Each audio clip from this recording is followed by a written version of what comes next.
Hello மக்களே, welcome back to our channel. Bigg Boss season 9 live update பத்தி தான் பார்க்க போறோம். ஹோட்டல் டாஸ்க் நடந்து முடிஞ்சிச்சு மக்களே. அது மட்டும் இல்ல, ரெண்டு பேருக்கு தான் வந்து ஸ்டாரை கொடுக்க சொல்லியிருக்காங்க. அதாவது லிவிங் ஹால்ல எல்லாரையும் உட்கார வச்சுட்டு நம்ம கெஸ்ட் கிட்ட வந்து ஃபீட்பேக்ஸ் கொடுக்க சொல்றாங்க. அது மட்டும் இல்ல, மொத்தம் 5 ஸ்டார் வந்து கெஸ்ட் கிட்ட இருக்கு.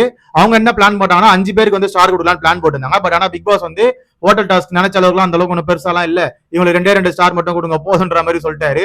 அதனால வந்து 2 ஸ்டார் வந்து எல்லாரும் டிஸ்கஸ் பண்ணி கொடுக்கணும். அப்படி வந்து பிரியங்கா வந்து நம்ம கானா வினோத்தையும் பிரவீன் அவர்களையும் சூஸ் பண்ணாங்க. அடுத்து மஞ்சரி வந்து பிரவீன் ராஜையும் நம்ம சபரியும் சூஸ் பண்றாங்க.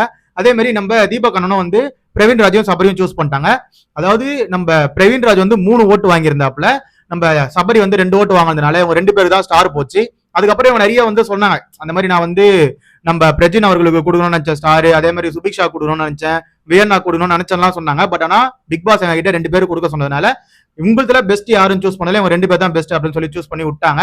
அப்ப பிக் பாஸ் வந்து இவங்க 2 பேர் தான் அடுத்த வாரத்துக்கான கேப்டன் போட்டிக்கு பங்கேற்க போறாங்க அப்படின்னு சொல்லிட்டாரு. இதுல என்ன இன்னொரு மேட்டர்னு பாத்தீங்கன்னா, பிக் பாஸ் வந்து அந்த 3 பேர் கெஸ்டா வந்தாங்களா எக்ஸ் கண்டஸ்டன்ட், அவங்களெல்லாம் வந்து கொஞ்சம் உட்கார வச்சு கொஞ்சம் நெகிழ்ச்சியா பேசினோடனே எல்லாரும் வந்து கண்கலங்க பார்க்க முடிஞ்சது. முக்கியமா பிரியங்காவை வந்து நான் சிறுசு கிட்ட இருந்து நீங்க கத்துக்க வேண்டியது என்னன்னு பாத்தீங்கன்னா, அந்த வந்து ஒரு விஷயத்தை வந்து எப்படி ஹேண்டில் பண்ணணும்னு சொல்லிட்டு அவங்க இருந்து கத்துக்கலாம் அப்படின்னு சொல்லிட்டு சிறுசை பத்தி, அதாவது பிரியங்காவை பத்தி பிக் பாஸ் புகழ்ந்து சொன்னாப்புல. அதுக்கப்புறமேட்டு நம்ம மஞ்சரியை பத்தி புரட்சி பேச்சாளர் அப்படின்னு சொல்லிட்டு இவங்க கிட்ட வந்து வார்த்தையை வந்து எதிகை மூனையில எப்படி கோர்வையா பேசுறது அப்படின்லாம் நீங்க கத்துக்கலாம் அப்படின்னு சொன்னாங்க. லாஸ்டா நம்ம தீபக் அவர்கிட்ட ஒன்று சொன்னாங்க, தலைமை பண்பு, அதாவது கேப்டன்சியை எப்படி வழி நடத்தணும் அப்படின்னு சொல்லிட்டு கத்துக்கோங்க. இந்த பிக் பாஸ் ஹிஸ்டரியிலே வந்து நான் வந்து பெஸ்ட் கேப்டன் அப்படின்னு சொன்னா தீபக் அவர்களை போனாட்டி சொல்லியிருந்தேன். அதனால அவர்கிட்ட அந்த தலைமை பண்பை மட்டும் எடுத்துக்கோங்க அப்படின்ற மாதிரி அங்க வந்து எல்லாருக்கிட்டையும் வந்து பிக் பாஸ் வந்து ஒரு மாதிரி பேசணும்னு எல்லாரும் வந்து எமோஷனல் ஆனாங்க. பிரியங்கா வந்து அங்க போயிட்டு கண்கலங்கிறத பார்க்க முடிஞ்சது. அப்ப பிக் பாஸ் 9 கண்டஸ்டன்ட்லாம் வந்து ஏன் அழுவுறீங்க விடுங்க அப்படின்ற மாதிரி சொன்னோடனே தீபக் அவர்கள் அங்க வந்து ஒரு விஷயம் சொன்னாப்ல, இது உங்களுக்கு இப்போ புரியாது, 100 நாள் உள்ள வந்துட்டு நீங்க வெளியே போவீங்களே, அப்போ உங்களுக்கு இந்த எமோஷன் என்னன்னு புரியும். அதாவது எங்களுக்குள்ள இருக்க பாண்டிங் வந்து வேற மாதிரி, அது வந்து உங்களுக்கு 100 நாள் கழிச்சு தான் புரியுன்ற மாதிரி அங்க ஒரு சென்டிமெண்டான பேச்செல்லாம் போச்சு. இதுதான் மக்களே இப்ப லைவ்ல நடந்து முடிஞ்சது. ஹோட்டல் டாஸ்க் முடிஞ்சிச்சு, 2 பேருக்கு தான் ஸ்டார் கிடைச்சிருக்கு. அதே மாதிரி சாண்ட்ராவோட அந்த சீக்ரெட் டாஸ்க் வந்து என்ன ஆச்சுன்னு தெரியல, அது முடிஞ்சது முடியாத மாதிரி சொல்லிட்டு இருக்காங்க எல்லாருமே. ஏன்னா ஒரு விஷயம் அவங்க கரெக்டா பண்ணிட்டாங்க, அதாவது மேனேஜர் வந்து அவரே வந்து மாறிட்டாரு, அதனால ஸ்வாப் நடந்துச்சு. ஓகே, ஒருத்தரை குவிட் பண்ண வைக்கணும்.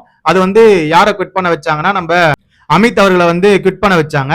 பட் ஆனா மறுபடியும் வந்து அவர் ஜாயின் பண்ணிட்டாரு. இந்த மாதிரி நிறைய விஷயங்கள் வந்து அதுல கொலாப்ஸா இருக்கிறதுனால நம்மளுக்கே கன்ஃபியூஸ் ஆகுது.